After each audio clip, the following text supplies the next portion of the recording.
Thank you, Jeff Clements, for coming to speak tonight to Shays2, Western Mass Committee on Corporations and Democracy. For the audience, Jeff Clements is the attorney who has filed the most important brief of all in the case that will be heard before the Supreme Court tomorrow. It's the case that brings up the issue of the elephant in the room, corporate personhood. Jeff, please tell us how you came about to do this case and what are the key issues in this case. Can you summarize for the audience what is at stake and why you wrote this brief? Sure, Carolyn. I was very glad to be here tonight to talk with Shays2 and program on corporations, law, and democracy about the Citizens United case now before the Supreme Court between the Federal Elections Commission and a nonprofit corporation called Citizens United, which made a, frankly, anti-Hillary Clinton movie during the last election cycle, 2008. Now, under our First Amendment, of course, there's nothing wrong with making an anti-Hillary Clinton movie or other kinds of free speech that attacks or supports politicians. What's at stake, though, is long-standing law going back 100 years that says corporations cannot expend money from their treasury to promote or oppose particular candidates.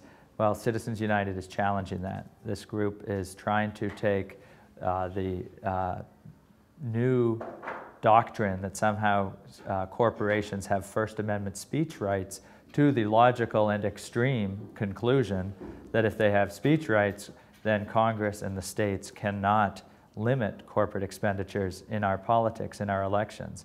And that's counter to our history, to our Constitution, and to the law as it stands today, and it would make a sea change in our democracy if corporations are viewed as having too much say now in Washington and state capitals. It's nothing compared to what will happen if the Supreme Court, in the case of Citizens United, strikes down the laws limiting corporate expenditures on behalf of independent expenditures, but which support or oppose candidates. The democracy, it's not an exaggeration to say our democracy as we know it will be very different. And I filed an amicus brief on behalf of Program on Corporations, Law, and Democracy, Shays2, Democracy Unlimited of Humboldt County, and the Women's International League for Peace and Freedom, because there is probably no more important issue before the court now or even in many decades other than this one. And I was very proud to file that brief on behalf of those citizens groups, and certainly hope that the court takes heed of not only that brief, of course, but many others and many citizens and people who are standing up now to say, hold it, that's not what the First Amendment's about. It wasn't designed for corporations. Yeah, and that's a good point you raised, Carolyn, about the 14th Amendment and the notion of corporate personhood.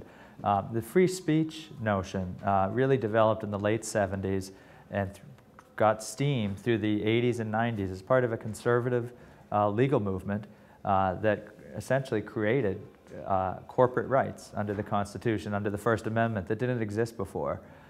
In some ways, though, the original sin of constitutional interpretation about corporations goes back to the notion that corporations are persons under the 14th Amendment. That's the amendment after the Civil War, when we enacted the 13th Amendment banning slavery, the 14th Amendment protecting the rights of all citizens and people in the United States, to include African Americans and other people within our Bill of Rights and civil rights. In the late 1890s and into the 1900s, that got twisted to somehow include corporations in the definition of persons whose life, liberty, and who are entitled to life and liberty and equal protection of the laws under our 14th Amendment.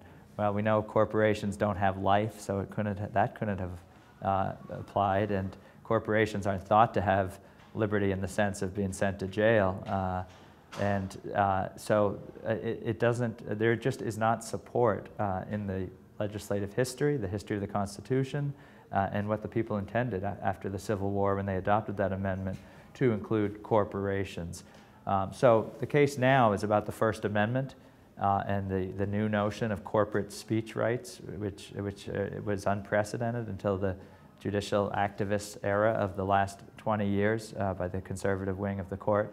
And, but you're right, there's a deeper issue about whether corporations are persons under the 14th Amendment as well, and that, of course, applies to the states.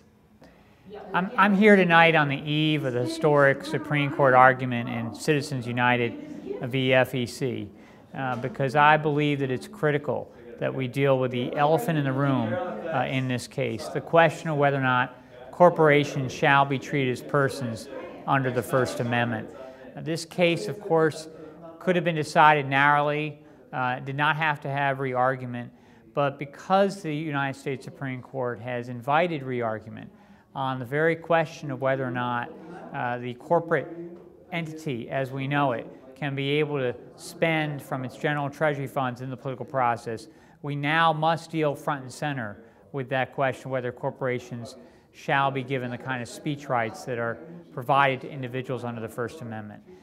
We have to imagine for the moment that if corporations are able to use their general treasury funds, then the top Fortune 100 companies would have access to $600 billion in profits from 2008 alone to spend in the general election process. That dwarfs by any means whatsoever the kind of money that's being spent today as beyond the reach that amount is already of ordinary citizens. It dwarfs it, and it will fundamentally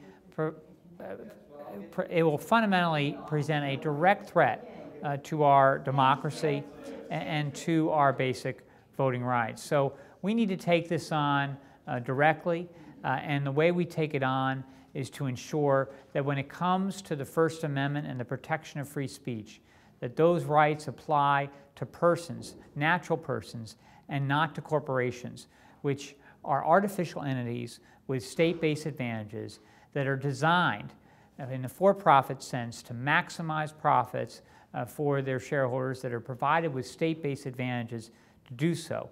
And they should not be allowed to come in and undermine the basic principles of our democracy.